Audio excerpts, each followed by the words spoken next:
Okay, guys, I'm going to make a video here on the way I'm going to limit my vacuum advance in this distributor. Because this guy has 20 degrees of vacuum advance, 20 crank degrees. I believe it's 10 distributor degrees on the arm. But so the way this works, I'm sure you know this. This needs to be an Allen wrench to adjust this. You can reach in here and you can adjust the Allen. But what that does is loosen the preload on, this is a fire core distributor, by the way. It loosens the preload on the spring in here for the diaphragm. So it affects how early this will pull vacuum advance, how many inches of vacuum it takes. Now at idle, I have this set so it'll start to pull vacuum at about 7 pounds. But it has 20 degrees total. So if I lock my distributor at 32 degrees total for power, this will give me at high vacuum a total of 52 degrees that I want it less than that. So what I'm going to do here is show you how to make a infinitely adjustable stop.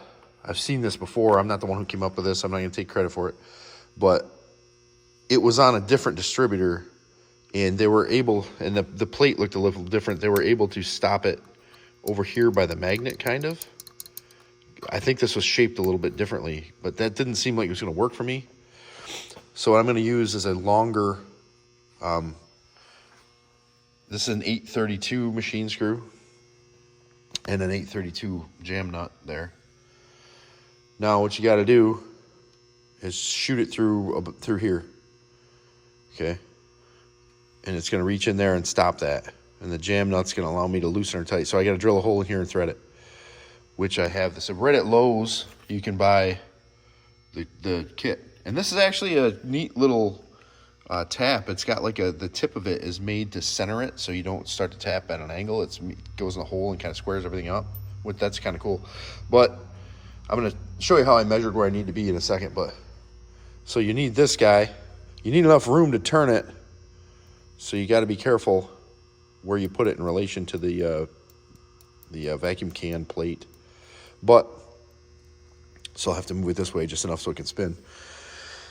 But so you got to figure out how to hit this vacuum advance plate. So what I did was take this guy, best tool ever, by the way. Don't care where you get it. You use the stab measurement, like that's what I call it anyway, a stabber, probe measurement, whatever, off the side. I think it was like 330 thousandths, roughly 338 maybe, I don't know, doesn't matter. And then you lock this guy. And then I use this from here to get a rough scribe mark right here, and I'll show you that. Excuse me. So you might be able to see that little line right there. Right there. So that, it represents the top depth of that plate coming down from the rim, right? And I believe the thickness of that rim is about 1/16 of an inch. So I take this awesome rule I got. Is it on the 30-second side? Yeah. So use 2 30-seconds here. 2 30-seconds below this line would be 1/16. This is an awesome little rule here, too. I don't know if there's a name on it. You guys should get one, though, if you don't have it. Oh, it's a Starrett. So, yeah, this is a good one. There you go. Tempered steel. I may or may not have borrowed this from a place I worked one time. I had a couple of those. They'd give them out because we did extremely high-end machine work. So, anyway, the thickness of that will be 1/16. You measure 1/16 down. Now what I'll do is shoot for the center of the two lines, because there'd be another line like right here, right? So put the center of the hole in the center of that, and that way I should land center on my plate, right? And it should be good to be able to infinitely adjust this to whatever I need, right? Because I want to try about 10 degrees to start out with. Well, maybe I think around 13 is where I'll end up, but we're gonna shoot low to begin with, because the car likes to idle. If you guys have heard my video, it likes 42 degrees at idle a lot. And then down the highway, I've never had a problem at over 50, but you're going to have to make sacrifices. So we might be hitting 45, 46. I don't know what we're going to do. The secret is I want this off before power really sinks in and before the power valve opens. Power valve opens at 6.5 inches of vacuum. So we need this guy to not be adding advance. The total in my car is 32 degrees for power. That seems to be where it likes it. It's an Indy head car. Anywhere else, it seems to be too much timing. So I'm going to stop this. I'm going to start the work, and hopefully I'll be able to shoot you out another video when it's completed later. So here's my setup for this. So just so you guys can see what I'm doing. You want to try to hold this guy. However you can rig it up is however you can rig it up. But I got to lean over my bench a little bit. I got the old shop vac kind of grabbed into the vise there. This was just here. I didn't care about hurting that. But I taped off this as good as I can to keep chips from getting down from the inside. I got one of these good carbide punches to mark stuff. Make sure you mark that good. And then I really slowly drilled. You see, I tried to drill in the center of the two lines there. And just started and then checked it. But now this is kind of lined up good, so I can you got to try to punch through directly through the center at the shaft to make sure this is square. And this is how I rigged it up to do this. I mean, you know, I use whatever you can use. I don't got no fancy jigs or blocks or whatever they want you to do this, but it can be done. Well, guys, as Borat would say, great success.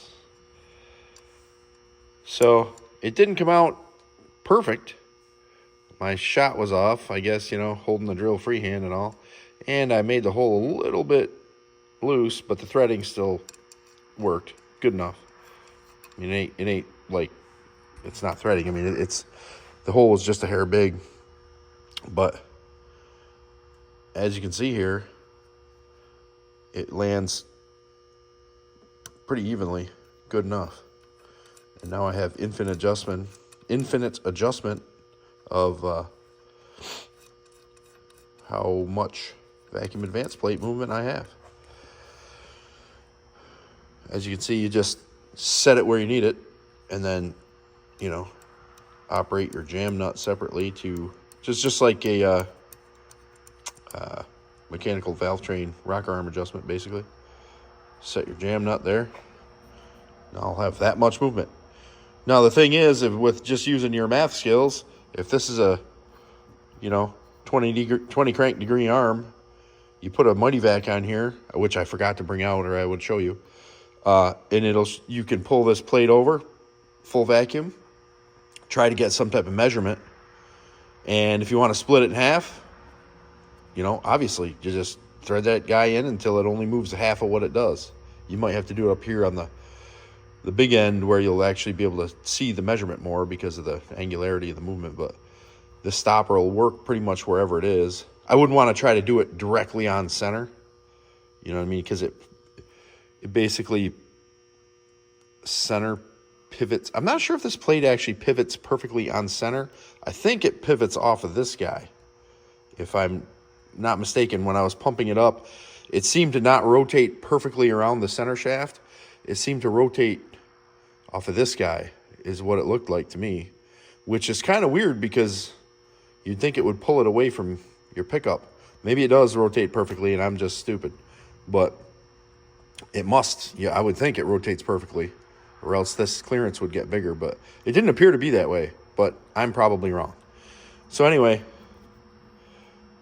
as long as you got something to jam against it at a certain point, it's going to stop its rotation because it has to. Anyway, this, to me, is a better solution because it's externally adjustable. I don't have to take this whole thing apart, which is really a fiddly problem. It's very fiddly. And I'm a pretty good mechanic guy. I can take shit apart and put it back together pretty well. But I couldn't figure out how to get it apart. I mean, I could watch some videos and stuff, but so instead of having to take this whole thing apart, take the arm off, and find some way to fabricate some kind of stop for this, because it stops when it hits the can. There's a slot in this arm, this silver arm in here. You have to like build that up, but then you need to take it apart again if it's not right. And this, you can just go, ooh, there's more, now there's less. Ooh, there's more, now there's less. So this is a by far a better solution, I think. You know, and this will be right at the front of the engine too, if you decided to do it just a hair while you're, you know, timing and measuring. You can access it right here. The head will be like over here somewhere, right? You wouldn't want it like over here by the, I mean, it'd be better than nothing, but you'd have to remove the distributor to make your adjustment. This, you can do it right here in the front. So, I mean, the only thing I see that might be a problem, but I don't think so, is the cap might not see. I'm not sure how far the cap comes down on this bevel. And if I have to, I might have to take a Dremel tool and buzz a little dimple out of the cap edge, but who cares? It's plastic. It's super simple. So, there you go. There's that cool tip, which, like I said, I didn't figure this out. Somebody else did, but I saw it, and I figure I'd try to get it out to people more mainstream, you know. I guess this could also be used as a, let's say, a safety. If you didn't run a vacuum advance and for some reason you never wanted, you know, some guy to come along and stick your hose on if you're doing something or what. I don't know why I'm just thinking of this. You could just jam that, lock it down, and then if somebody did, it wouldn't throw a bunch of timing at your engine, if you know what I mean. Maybe you're doing something, your kid sees it and says, oh, his vacuum advance isn't hooked up, I'll plug it on there.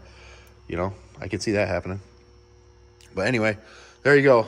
I'll try to splice these 3 videos together and give you guys a, well, this would be the end video, so I don't know why I would say that now, but you know what I'm saying. Later. Hey guys, this is the 4th part to this video. I obviously, while you watch it, I'll have spliced it together and seen how this all, you know, my stuff has worked. So here's the limiter for the vacuum advance. It's kind of hard to get a shot here, but you see how it overlaps. I didn't have to grind the cap to fit in there. I'll zoom in on it. So, I mean, it's as close as you can possibly get. That jam nut actually rotates past all that stuff, past the bracket on the right and the cap. So you can adjust this while running, while the engine is running, but you got to be careful because you only got, you know, my big fat hand in here. Actually, my hand's kind of small, but it is fat. I actually touched the fan with my hand when it was running the other day, and I was like, whoa. It just grazed my palm. Luckily, it was just the backside, just slapping it. Anyway, that's just me being stupid. I would recommend adjusting it from this side, obviously, with a stubby screwdriver and wrench. But first time for everything, right? Anyway, so that worked pretty good. That's a 1-inch long 832 machine screw. It runs just off, straight at the, you know, center of the whole business. It's a little bit off my screw, but that actually kind of, if you get, it actually helped. I mean, if I could have really tapped it to hit the end of the plate, but that wouldn't have worked very well. Not like I did that on purpose. It was a mistake. I meant to go straight in, but you know, you don't have to be super, super, super perfect. I didn't have to jig it up in a machine or anything. But anyway, that's that. As you see it there. So that works. You can adjust it. When you're so close to the center, though, of the plate pivoting axis, boy, it doesn't take much. I think it's only a 16th of an inch of range I have to adjust. I think roughly something like that. Yes, and I tightened it into to about a 32nd and cut it in half about exactly. So there's 10 degrees of advance in there now, limited. So anyway, what I ran into was a little bit of spark knock rolling on, okay, in like 3rd gear, probably rolling into it at like, you know, 30 miles an hour. So I popped it off, and at 32, it's fine. There's none of that. So what I'm thinking is I'm going to have to basically sacrifice some idle timing for more highway efficiency, which is all right. I mean, you got to make sacrifices with this stuff. And this is the setup I'm at now. I'll tell you, it is locked out at 32 degrees. And then I have the vacuum advance, and I use a 10-degree start retard. So it starts at 22, fine. It idles pretty good at 32. Now when I hook it up to the vacuum advance, and it's locked at 32, I hooked up vacuum advance and it pulls it up to 40, I think it was 42 when I brought it down a hair to about 40. So, because at 42, it had just a little bit of shutteriness, like it didn't like that much timing. So I took about 2 degrees off with the adjustable stop, and now it's idling at like 40 on the vacuum advance. But I'm getting that little bit of spark knock. So what I think I'm going to do is now use the Allen wrench to back off the pod, so it'll take more initial vacuum to start the curve in the advanced side, if you're following this. So I drew up a little chart here, and this is what I got. I got a little crowded here at the top. It's all 10 degrees here. Degrees of advance, degrees of vacuum advance, and this is by inches of vacuum. So I have this guy set up with the Mighty Vac to start pulling vacuum at around, I think it's around 7.5, 7. This graph isn't completely perfect. I just wanted something visual to show you about what it is. And the max idle vacuum is about 10. And it doesn't quite pull the 42 degrees until you start revving it up a little bit. So it runs just about there. So it idles at about 40 degrees, and you start to rev it up, and it gives you just the next 2, and then it stops. So we got 1, 2, 3, 4 inches of vacuum where this is working at. It's a pretty steep advance curve. So my theory right now is to increase the preload on the vacuum canister and push this out. Now it'll push it. So what you have to know to do this is what you have going down the highway. And I have about 18 max is the most I've seen. If I back off, if I'm doing like 65, 70 and I back right off, it might shoot up to 22, but that's like rare like that. Usually it stays around 18 when I'm cruising. So what I can do is add preload, and it'll start to slow down the curve. It'll push it towards this side of the map, right? So, I mean, I can push it way out here to where it's, the farther out you're going is the more you're going towards what am I doing whilst cruising. And the quicker it'll leave when I get under throttle. The problem with these engines is when you get a high performance engine that's aftermarket, it acts different than a stock engine, where a stock engine will have super high idle at vacuum, and then as you crack the throttle or lay into it, the vacuum will drop. These engines have a lower initial vacuum, and then when you crack it slow, the vacuum picks up. So it's almost operating in opposite of a stock engine. The only time the vacuum drops on these is when you really stick it real hard, real open, real quick, and then the vacuum will drop right off to 0. So what happens as you roll on it in high gear and crack the throttle, the vacuum increases, and now you got more advance when you really should be backing off because the load is higher than you want.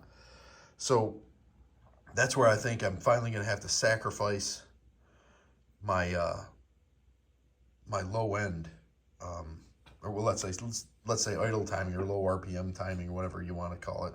I'm getting confused now, but so the other thing with these vacuum advance pods that I just realized, because I thought it would, as you increase the preload, it slowed down the initial action of it, getting it away from your idle, because you need to have more vacuum, and it limited the top. But the only reason it limits the top is if you start to push it past the 4 inches of vacuum you'll need to get to the peak. So if you only ever make 18 inches of vacuum and you push it to 16, it'll start pulling in at 16, 17, 18, and then your engine will make no other vacuum to pull more. So that's how the top gets lost, if you're following me. So you got to be cognizant of that you're going to lose your peak amount of timing as you push it towards this end of the chart of when it comes on with the extra preload. But the good thing about that is as you add preload and you do get into throttle and you do open it up to lose vacuum like heavy into it, it'll disappear quick and you won't run into spark knock as much as you load in. So I think that's going to be the next project and experiment I do with this. And hopefully it's successful. Who knows? I mean, it's getting closer though. I've learned that it definitely likes 32 locked out. You can roll around pretty good and get onto it pretty good. And oddly enough, the timing map in this is pretty close to some of the modern GMLS engines. I looked it up, and because I knew the peak timing number is down. It's close 30 to 32. It's closer, and then I knew the LS engines were like that, and the newer Hemis and stuff too. And I started looking at timing on those, and remarkably, I found information that was remarkably similar to what I've got going on here. So maybe it's more accurate to use that type of information and experiment with it. I don't know. Anyway, that's what I'm getting at. So, anywho's, that's to quote Derek on Vice Grip. That's how we are going at this project. Later.